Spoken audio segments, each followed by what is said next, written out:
कविता और साहित्य और संस्कृति का सामाजिक सहमेल का एक बहुत बड़ा हस्ताक्षर, बहुत बड़े संत कबीर तुलसीदास की परंपरा में एक बहुत महत्वपूर्ण नाम कवि रैदास या रविदास को केंद्र में रखकर लिखी गई किताब है, जिसके लेखक हिंदी के कवि, आलोचक, गद्यकार श्री प्रकाश शुक्ल जी हमारे बीच हैं। मैं पुनः उनका हार्दिक अभिनंदन करता हूं।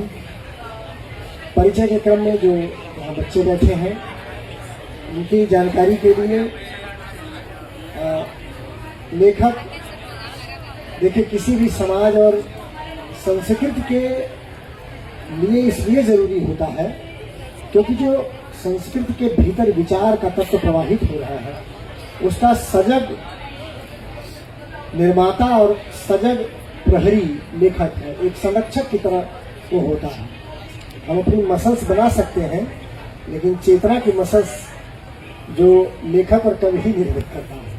डॉक्टर और ट्रेनर तो फिजिकल हेल्थ की बात करता है या कर सकता है, लेकिन मानसिक और हमारी संस्कृति की चेतना के विकास की तो जो सिराएं हैं उसको लेखक ही स्वस्थ रखता है। किसी समाज में जितने कवि होंगे, जितने लेखक होंगे, वह समाज उतना ही स्वस्थ समाज माना जाता है। खेल, संस्कृति, कविता, ये सब संस्कृति के ऊपरी पायदान है। यानी कि जब आप भूख से मुक्त हो जाते हैं, जब कोई समाज अपने विकास की उन्नत अवस्था में होता है, तब वहाँ का खेल, वहाँ की संस्कृति, वहाँ की कविता सबसे ज्यादा चमकती है, खिलती है। तो अगर किसी साहित्य समाज में, संस्कृति में साहित्य और कलाएं खेल रही हो तो इसका मतलब है कि वह समाज बहुत समृद्ध समाज है, सांस्कृतिक रूप से खासतौर पर बहुत समृद्ध समाज है। तो ऐसे में बनारस की संस्कृति की विरासत के एक बहुत महत्वपूर्ण नाम जो हिंदी कविता के अगर कहीं हम देखना शुरू करें तो कबीर, तुलसीदास से शुरू करके वह जयशंकर प्रसाद, भारतेंद्र बाबू हरिश्चंद्र, प्रेमचंद से होते हुए, रामचंद्र शुक्ल से होते हुए हिंदी कविता के, आधुनिक हिंदी कविता के बड़े नाम ज्ञानेंद्र पति, केदारनाथ सिंह से होते हुए श्री प्रकाश शुक्ल तक आती है, जिन्हें हम यहाँ अपने बीच पा रहे हैं। तो एक लंबी विरासत के वर्तमान हस्ताक्षर हमारे बीच है। आप सोनभद्र में मूलतः पैदा हुए 1965, 18 मई 1965 को, और इलाहाबाद विश्वविद्यालय में आपकी उच्च शिक्षा हुई, जहां जिस दौर में इलाहाबाद विश्वविद्यालय में आपने 1991 में स्नातकोत्तर किया और 1999 में आपने पीएचडी पूरी की। तो वो जो दौर है, यानी कि 90 के दशक का जो अंतिम वो दौर है, वो दौर इलाहाबाद के साहित्यिक संस्कृति का दौर है, जिसमें बड़े बड़े लेखक अमरकांत, मार्कंडेय, शेखर जोशी, भैरव प्रसाद दुब, दूधनाथ सिंह, ऐसे तमाम बड़े लेखक थे जिनके बीच से ये साहित्यिक जमीन को प्राप्त किया आपने। और वहाँ से आप गाजीपुर में सेवा में आए शिक्षक के रूप में, और फिर इलाहाबाद काशी हिंदू विश्वविद्यालय के हिंदी विभाग में आप अक्टूबर 2005 से आचार्य पद पर हैं और उसे सुशोभित कर रहे हैं। इस बीच एक लंबा रचनात्मक लेखन, माने जिस इलाहाबाद के दौर की मैं अभी चर्चा कर रहा था, पहली बार 1994-95 में कथ्य रूप प्रकाशन ने आपकी कविताएं छापी, और उस दौर के बड़े लेखक मार्कंडेय जो कथा पत्रिका निकाला करते थे, उन्होंने आपकी 11 कविताएं कथा में छापी थी। और वहां से लेकर 2022 तक, वाया नई सदी के आने तक, जो हमारे बीच आपकी अंतिम काव्य कृति जो अभी तक आई है, यानी कि लगभग 3 दशकों में फैला हुआ आपका रचनात्मक लेखन है, जिसमें 7 कविता संग्रह आपके आ चुके हैं। इसके अतिरिक्त 7 कविता संग्रह के साथ गद्य की तमाम रचनाएं आपने हमें, हमारे समाज को सौंपी हैं, जिसमें शुरुआत जो है लोक साठोत्तरी हिंदी कविता में लोक सौंदर्य से होता है, और जो आपके शोध कार्य का भी विषय रहा। और वहां से नामौर की धरती से होते हुए, नामौर की धरती बनारस के एक बहुत बड़े लेखक नामौर सिंह को केंद्र में रखकर लिखी गई किताब है, जिसको नामौर सिंह पर लिखी गई पहली महत्वपूर्ण किताब माने मुकम्मल किताब के तौर पर माना जाता है, जिसे आपने रचा।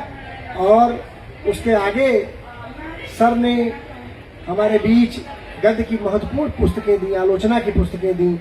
महामारी पर उन्होंने काम किया। महामारी और कविता 2021 में, जब पूरा देश क्वारंटीन था, सब लोग जान और सांस की धड़कनों को गिन रहे थे, उस समय एक लेखक कैसे अपना दाय अपने समाज को क्या दे सकता है, उसके लिए संघर्षरत है।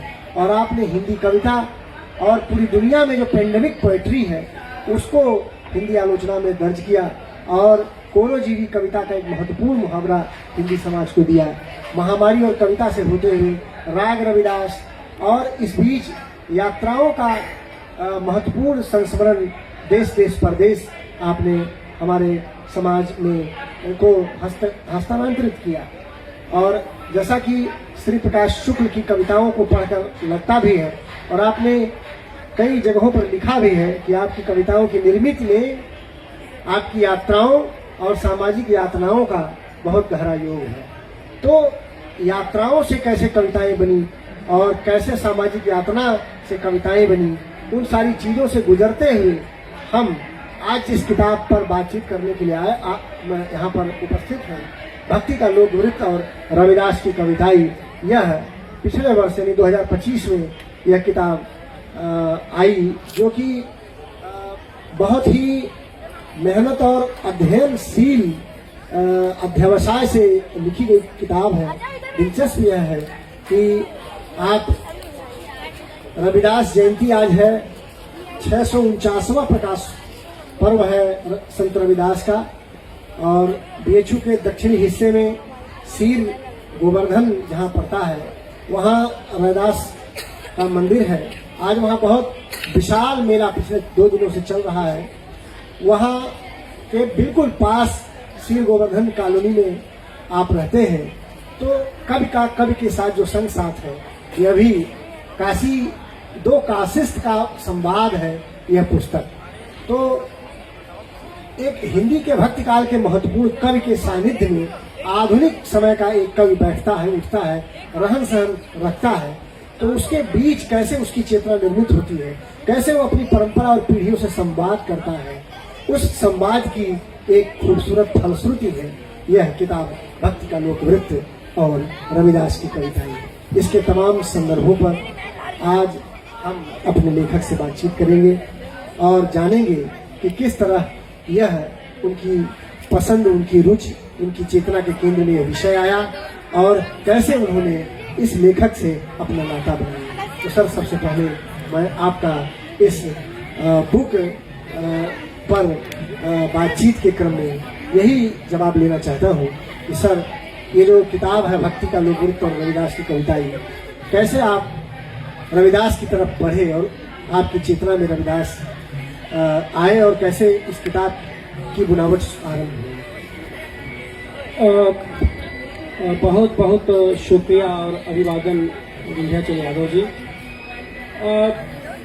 अभी तक तो हम लोग विश्वविद्यालय परिसर में या शहर में विद्वानों के बीच बोलते रहे हैं।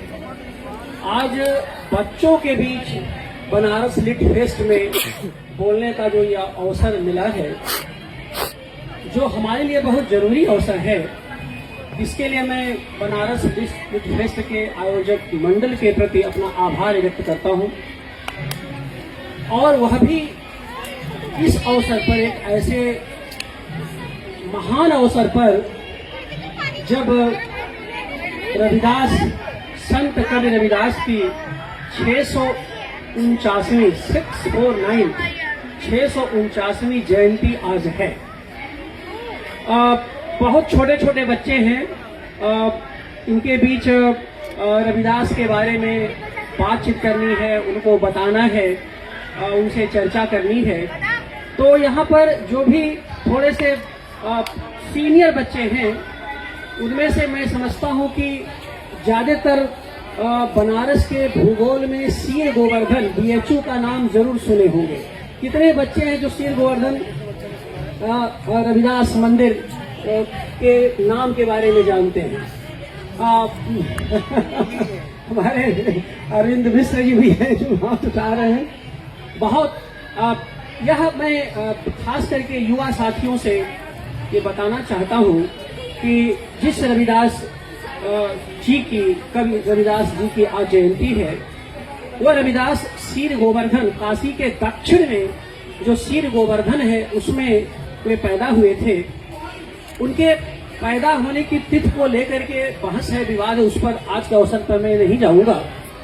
लेकिन वो हमारी उस गौरवशाली परंपरा काशी की जो सांस्कृतिक पहचान है, रविदास हमारे सांस्कृतिक काशी की सांस्कृतिक पहचान है और हमारे लिए वे एक ऐसे काव्य स्वर हैं जिनको पढ़ करके और जिनको सुन करके भक्ति काव्य ने नई ऊंचाई ग्रहण की और आगे चल करके हिंदी साहित्य के विकास के क्रम में जिस आधुनिक युग और प्रगतिवादी चिंतन की बातें होती हैं और जिसकी परंपरा आज तक चली आ रही है, उसके प्रेरणा स्वरूप वे संत रविदास ही रहे हैं। एक बड़ी बात यह है।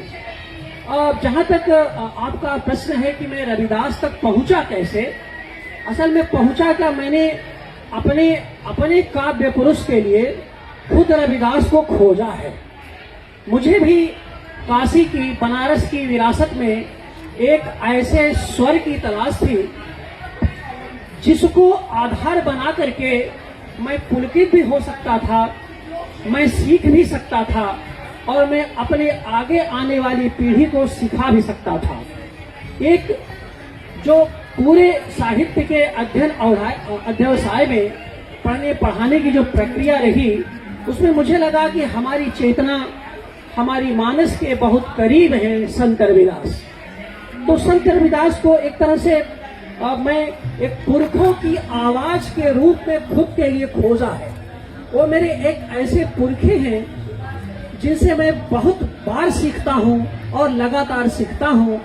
ये हमारे लिए सौभाग्य की बात रही कि जिस काशी हिंदू विश्वविद्यालय में मैं नौकरी करता हूँ, उसके पड़ोस में रविदास का वह दिव्य मंदिर है जो कि न केवल रविदास की जन्मभूमि की दिव्यता को रेखांकित करता है, बल्कि जिसको आधार बना करके पूरे देश और विदेश के लोग आज माघी पूर्णिमा पर वहां पर जुटते हैं। और जैसे कि आप सब यहाँ पर जो युवा साथी जानते हैं कि नागनथैया का मेला, न कटैया का मेला, भरत मिलाप का मेला जो लक्खी मेला के रूप में शुमार है, आज के दिन संत रविदास के परिसर में आयोजित होने वाला जो मेला है वह भी काशी के लक्खी मेले में शुमार है। और ये बहुत बड़ी बात है।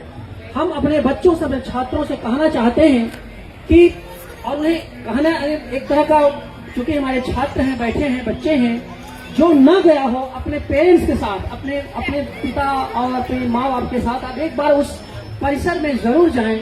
आपको पता चलेगा कि जिस काशी के दक्षिण में रविदास पैदा हुए, जो उपेक्षित थी, उस उपेक्षित काशी को के उस भौगोलिक क्षेत्र को रविदास ने विश्व के नक्शे पर कैसे अपने काव्य लेखनी से, अपने भक्ति के पदों से पूरे विश्व के पटल पर कैसे उसको पहचान दिलाई है आज के दिन में, ये हमारे लिए बहुत बड़ी बात है। रविदास पार्क है, ये वही स्थान है? नहीं, रविदास पार्क नगवा में है और ये रविदास मंदिर है, स्वर्ण मस्जिद है, वह है सीर गोवर्धन में है, जो डाभी का रास्ता है। सर, रविदास ने भक्ति कविता में इसी बनारस के दो बड़े कवियों, कबीर और तुलसीदास के साथ इनका नाम लिया जाता है। और तुलसीदास का लोक मंगल और तुलसीदास का जो रामराज है, वह एक भक्तिकाल के बड़े मॉडल के रूप में, समाज के बड़े संदेश के रूप में प्रचलित है, जिसमें रविदास एक भिन्न विचार को लेकर आते हैं और उन्होंने लिखा कि बेगमपुरा सहर को नाऊ, दुख अंदोह नहीं तिहि ठाऊं। जहवा से आयो अमर वह देशवा, पानी न पान धरती अकसवा। चांद न सूर न रैन दिवसवा, ब्राह्मण क्षत्रि न सूर बैसवा। मुगल पठान न सैयद सखवा। ये जो जाति और समाज और संस्कृति के समता और समन्वय को लेकर रैदास का संदेश है, उसको उस पूरे भक्तिकाल में कबीर तुलसी की उपस्थिति के बीच आपने कैसे देखा है इस पुस्तक में? बहुत प्रासंगिक और अच्छा प्रश्न है आपका। देखिए, एक बड़ी विडंबना रही कि जैसे मैंने कहा कि लंबे समय तक और लगभग 35 साल के साहित्यिक लेखन से गुजरते हुए 3 दशक से अधिक का मेरा साहित्य संसार है, रचा बसा है।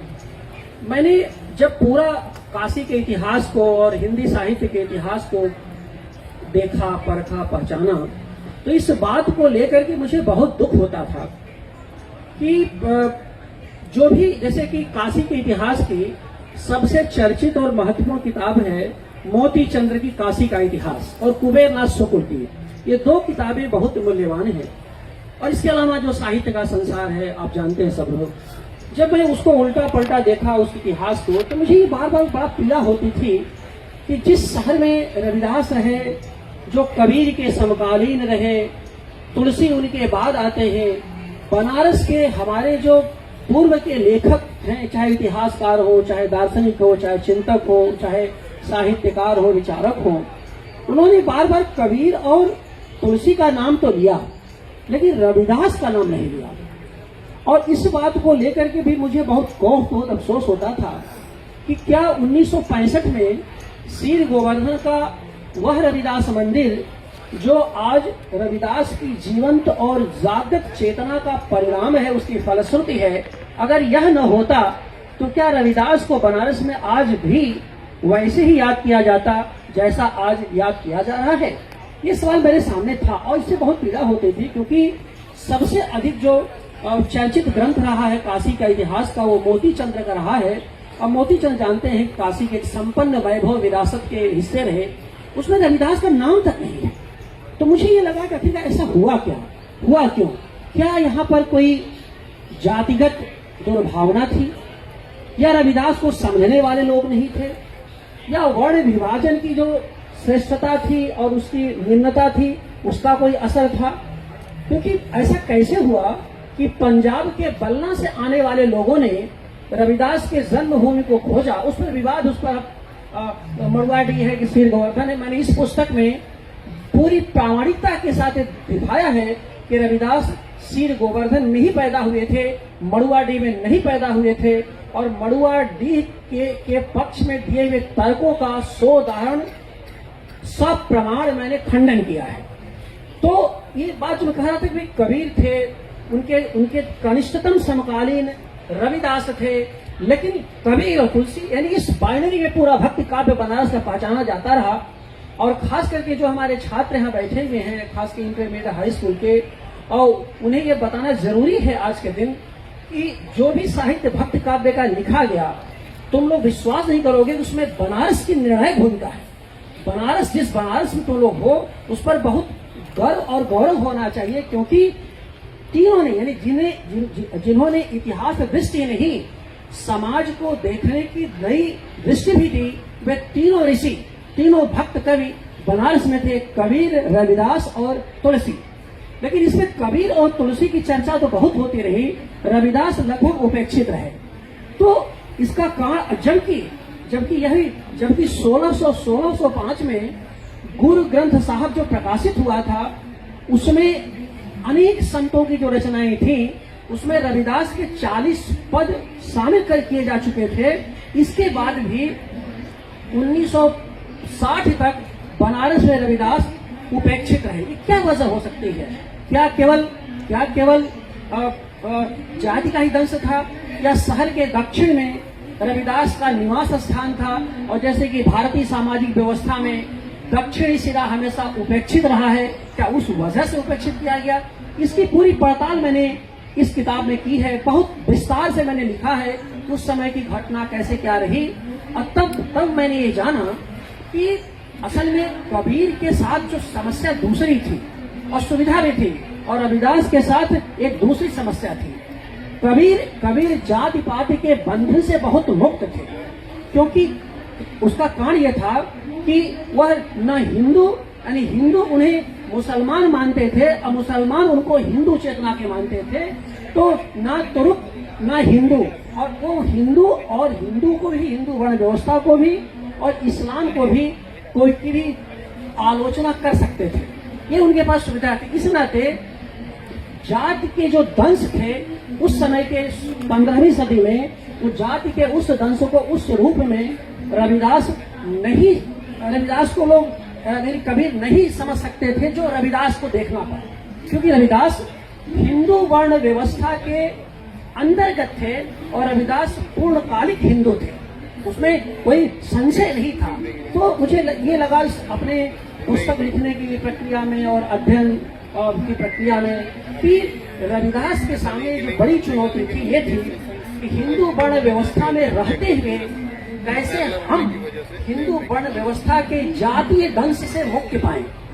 और यही पर रविदास संत नहीं, सामाजिक प्रवर्तक नहीं, एक मुकम्मल कवि के रूप में हमारे सम्मुख उपस्थित होते हैं। तो रविदास को जो सामाजिक परिवर्तक के रूप में, एक तरह का सामाजिक उन्नायक के रूप में या संत के रूप में देखा गया था अब तक, इस पुस्तक में जो रविदास पर लिखी हुई पहली व्यवस्थित किताब है।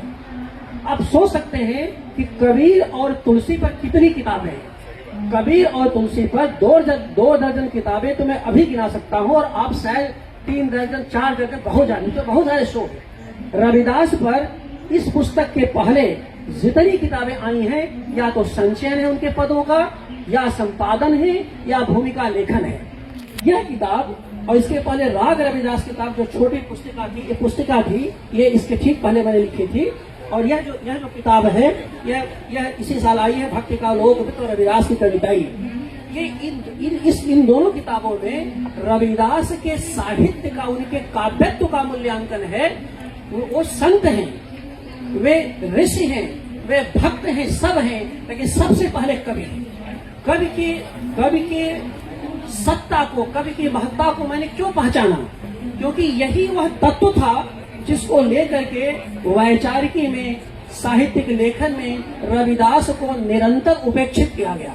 कहा गया कि साहब आपके पास सौंदर्य बोध नहीं है, आपके पास शब्द नहीं है, आपके पास कवि की साधना नहीं है। और यह मान लिया गया था कि जो कबीर की वक्रताएं हैं, जो रूपक हैं, उनके उपमाएं हैं, साहित्य के अलंकरण हैं, वह उससे रविदास वंचित है।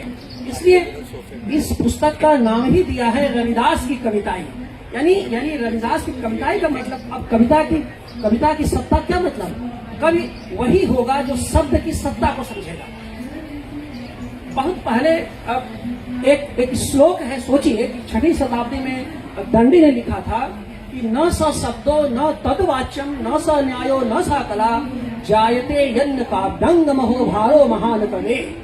तो ये माना जाता था कवियों से कि भाई ऐसा है कि, और इसके अलावा दूसरा भी श्लोक के लिए बड़ा मूल्यवान है कि इद मंदः तमः कृष्णम जायेत भुवनत्रयम् यदि शब्दा हयम ज्योतिम संसारम न दीप्यते। तो यानी कहा गया, ऋषियों ने, हमारे मनीषियों ने कहा कि अगर शब्द रूपी सत्ता न होती, शब्द रूपी ज्योति न होती, तो हम सब अंधकार के महासागर में विलीन हो गए होते। रविदास ने भक्ति की उस परंपरा में शब्द रूपी ज्योति का अलख जगाया था। ये रविदास की कविताई का सबसे मूल्यवान पक्ष था। और यह उसी और इसीलिए गुरु ग्रंथ साहब में भी उस समय में जो 1605 में संपादित किया गया था, उसमें रविदास के 40 पद थे। तो आप जानते हैं रविदास के यहाँ ये सगुण ईश्वर की जगह निर्गुण ईश्वर, निर्गुण राम की प्रशंसा है। राम उनके यहाँ शब्द सत्ता है, शब्द के संपोषक तत्व है। यानी शब्द के दायरे में ही यह संसार आलोकित है। जितना भी जो भी आप नाम लेते, सूर्य है, चंद्र है, ये सूर्य को सूर्य कहने वाला कौन रहा? चंद्र को चंद्र कहने वाला किसने इनको नाम दिया?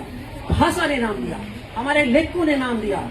आज बार बार प्रसंग बस वो कहते हैं कि अगर कल्पना करिए कि तुलसीदास ना होते और वाल्मीकि का रामायण न होता तो क्या ये अयोध्या होती? क्या अयोध्या के राम होते? क्या ठीक वैसे ही ठीक वैसे ही कि अगर कबीर न होते, रविदास जैसे कवि न होते तो क्या ये शब्द की ऐसी सजग सत्ताएं होती? क्या क्या यह बात होती क्या कि हम मानव मंगल की, मानव मुक्ति की कल्पना कैसे करें? क्या तरीका है? समानता का हमारा आधार क्या होगा? ये कुछ चीजें हैं जो मुझे रविदास को लेकर के लिखनी थी और वो मुझे बहुत ही प्रासंगिक लग रही थी। सर, ये जाहिर है कि रविदास हिंदू व्यवस्था, जाति व्यवस्था के भीतर आते थे, उसके दंश को उन्होंने झेला भी था, लेकिन हम ये भी पाते हैं कि एक तो रविदास के यहाँ जो जाति खंडन का तेवर है वो बहुत मध्यम स्वर है। एक तो यह तत्व है जिसे आपने रेखांकित किया है और उसका क्या कारण हो सकता है। दूसरी चीज कि रविदास पहले सगुण भक्त थे और सगुण से निर्गुण की तरफ आए, यह एक दिलचस्प तथ्य है जो आपने इस किताब में रेखांकित किया है। राम की सत्ता के समानांतर उन्होंने चाम की सत्ता स्थापित की। ये तमाम ऐसे माने दिलचस्प निष्कर्ष हैं जो आपने इस पुस्तक में दिए हैं। इसके अलावा जो 3 बहुत महत्वपूर्ण डायमेंशन है इस किताब के, कि एक तो भक्तिकाल के इस कवि को यानी रविदास को आपने गांधी से जोड़ा और भारतीय राष्ट्रीय आंदोलन के एक बहुत बड़े नायक के साथ जोड़ा, उस पर पूरा अध्याय है। पर्यावरण से आपने गहराई से रविदास को जोड़ा, जो कि पहली बार हुआ। इसके पहले जैसा आप जिक्र कर रहे थे कि बिनांत कैलीवट और रविदास बानी, सुखदेव सिंह वगैरह ने जो लिखा वो संचयन है या इस तरह के हैं, लेकिन आलोचनात्मक किताब मुकम्मल तौर पर नहीं लिखी गई। पर्यावरण के साथ साथ आपने महामारी से किस तरह रविदास को इस पुस्तक में जोड़ा, तो ये जो 3 मुख्य कोण हैं, इन पर सर मैं आपकी बारी बारी टिप्पणी चाहूँ। बहुत बढ़िया सवाल ये भी आपका है। असल में महामारी के जो कोविड महामारी आई, कोरोना महामारी आई, उसके पर अध्ययन करते हुए ही मैं मूलतः रविदास के इस पक्ष को खोज पाया। आप सब जानते हैं कि 21-22 में कोविड महामारी आई थी, जिसमें हम सब क्वारंटीन थे और हम लोगों की सामाजिक दूरियां छोड़िए, घर के भीतर भौतिक दूरियां ही काफी बढ़ गई थी। रविदास के यहाँ जब मैं पूरे और उस पर मेरी महामारी और कविता, पैंडेमिक पोएट्री को लेकर के मैंने किताब ही लिखी है, महामारी और कविता। तो जब उसका मैं अध्ययन कर रहा, तो किताब में लिख रहा था, तब मुझे ये लगा कि कवि का जो सबसे बड़ा दायित्व है वो क्या है। उस समय कवि का, किसी भी लेखक का जो सबसे बड़ा दायित्व आखिर होता क्या है, वो ये है कि अपने समय में जो अत्यंत निराशाजनक समय है, जो अवसादग्रस्त समय है, ऐसे अवसादी समय में भी वह उल्लासमय वातावरण की रचना करे, ऐसा मेरा मानना है किसी लेखक के दायित्व के रूप में। रविदास, उल्लास का मतलब यह होता है कि मनुष्य की आत्यंतिक सत्ता पर उसका विश्वास बना रहे, मनुष्य की आत्यंतिक शक्ति पर उसका विश्वास रहे और यह पता चले, वह साहित्य हमारा कवि, हमारा लेखक ये बताए कि आप जब तक हैं, जब तक आपका जीवन है, जब तक आपकी जिजीविषा है, तब तक आपको हार नहीं मानना है। नेवर गिव अप, ये जो नेवर गिव अप का जो नारा है, यही साहित्य का वह संकल्प है जो मुझे रविदास के महामारी के बीच प्रासंगिक बनाता है। वजह ये रही कि जब आधुनिक काल के साहित्य का अध्ययन करते हुए मुझे पीछे गया भक्ति काल में, तो 2 कवियों पर मेरा ध्यान गया। एक तो रविदास पर, उनका एक पद है, विषम विषाद विहंडनकारी, बड़ा खूबसूरत पद है।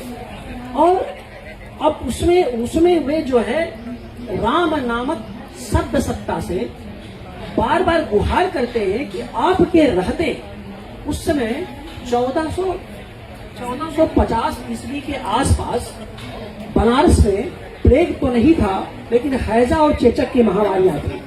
यहाँ हमारे बैठे भी जो छात्र हैं वो जान लें कि महामारियों का इतिहास बड़ा जबरदस्त रहा है।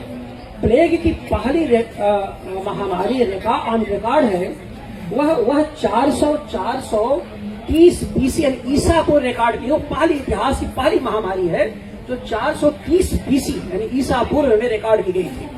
तब से महामारियां किसी न किसी रूप में हमेशा आती रही है। तुलसीदास के समय में प्लेग था, तुलसीदास का निधन भी प्लेग से हुआ, जिसे हम लोग बाहुपीड़ा कहते हैं।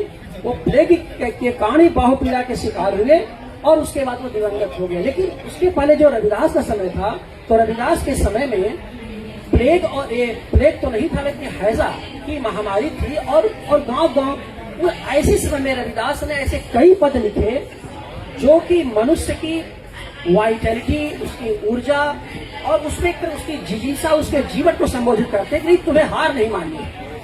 तो एक तो ये देखा कि इसको मैंने कोरोजीवी कविता का एक सिद्धांत दिया और मेरे वो महामारी जो कविता नामक पुस्तक में दर्ज है।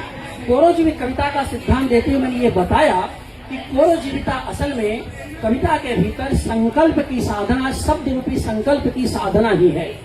तो एक तो यह पक्ष रहा कि रविदास में भी मैंने देखा कि भाई रविदास है, कबीर है, तुलसी है, आगे चल के प्रेमचंद यहाँ, प्रसाद यहाँ मिलता है, निराला यहाँ मिलता है। लंबा इतिहास है जिसमें कि विपरीत स्थितियों में साहित्य ने उल्लासमय वातावरण रचने की कोशिश की। एक तो ये है। दूसरा पक्ष आपने सही कहा कि आपको जानकर आश्चर्य होगा कि गांधी जिस अभय और अवज्ञा की बात करते हैं और जिस अभय अवज्ञा और सत्याग्रह की बात करते हुए गांधी पूरे 20वीं सदी के नायक बने, उसकी प्रेरणा जाने अनजाने रविदास के यहाँ मिलती है। इसको भी अब तक किसी ने दर्ज नहीं किया था। जब मैं पूरा अध्ययन कर रहा हूं तो मैंने ये देखा कि भाई गांधी तो रविदास की शब्द सत्ता के आधुनिक विस्तारक, यानी रविदास की शब्द सत्ता के आधुनिक विस्तारक गांधी जाने अनजाने। और आप देखिए, आप ये देखिए कि उस जो गांधी का जब मैं अध्ययन किया तब मुझे लगा कि पर्यावरण की चिंताएं, अवज्ञा। अब गांधी का एक वाक्य आपके सामने मैं दर्ज करना चाहता हूं। गांधी बहुत महान, 20वीं सदी छोड़िए, आने वाली कई शताब्दियों तो वैसा युग पुरुष आपके बीच नहीं होगा। आप आलोचना कर लीजिए, आप खंडन मंडन करते रहिए, लेकिन गांधी जैसा युग पुरुष हजारों साल में पैदा होता है। गांधी ने क्या कहा कि भारतीय संस्कृति और भारतीय विचार की सबसे बुनियादी समस्या ये है कि उसने अपनी आध्यात्मिकता खो दी है। इस बात को, और जब गांधी कहते हैं कि उसने अपनी आध्यात्मिकता खो दी है, तो गांधी की आध्यात्मिकता वही नहीं है जो आज आध्यात्मिकता के रूप में परोसा जा रहा है, प्रस्तुत किया जाता है। गांधी की आध्यात्मिकता योजक है, मनुष्य के मंगल की, मनुष्य के मुक्ति की साधना की वाणी है। और कहते हैं आध्यात्मिक व्यक्ति किसी भी प्रकार की गुलामी को न स्वीकार कर सकता है और न किसी के लिए गुलामी का प्रेरणा बन सकता है। वो वर्चस्व की पूरी राजनीति के खिलाफ जाते हैं गांधी इस अपनी आध्यात्मिक सत्ता पर। मैंने पहले कहा कि रविदास के यहाँ हिंदू वर्ण व्यवस्था के भीतर प्रतिवाद का प्रतिरोध करने का ही विकल्प था, और यह भी था कि उसके भीतर मैं उच्च वर्ण का अनुकूलन कर रही हूँ, उच्च वर्ण का हृदय बदल दूं, या कि यह बताऊं कि जो आपके द्वारा जो हमारा शोषण हो रहा है, जो उत्तर दक्षिण का झगड़ा किया जा रहा है, वो बहुत अनुचित है, वह बहुत अच्छा नहीं है। ऐसी स्थिति में अगर आप देखेंगे तो वहां पर गांधी और रविदास के बीच में एक तरह का सीधा यानी गांधी में रविदास आधुनिक मनस्थितियों में खुद को रिवील करते हैं, खुद को अभिव्यक्त करते हैं। इसीलिए रविदास के यहाँ कविता अभिव्यक्ति है, भाषा अभिव्यक्ति है। रविदास अभिव्यक्ति का मतलब होता है कि दूसरों तक अपनी बात पहुंचाना, दूसरों को खुद से जोड़ना, उनके भीतर एक तरह का परिवर्तन की अलग जगाना।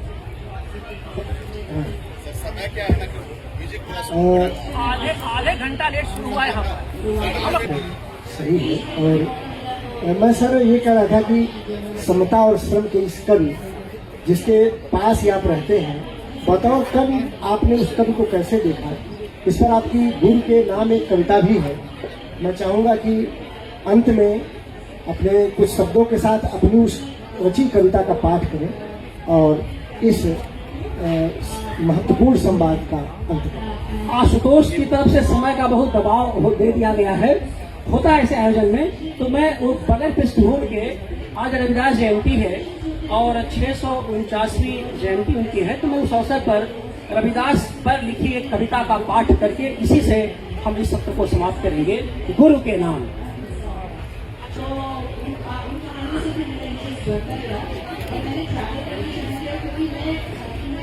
और यही हमारी ओर से एक तरह का बनारस लिख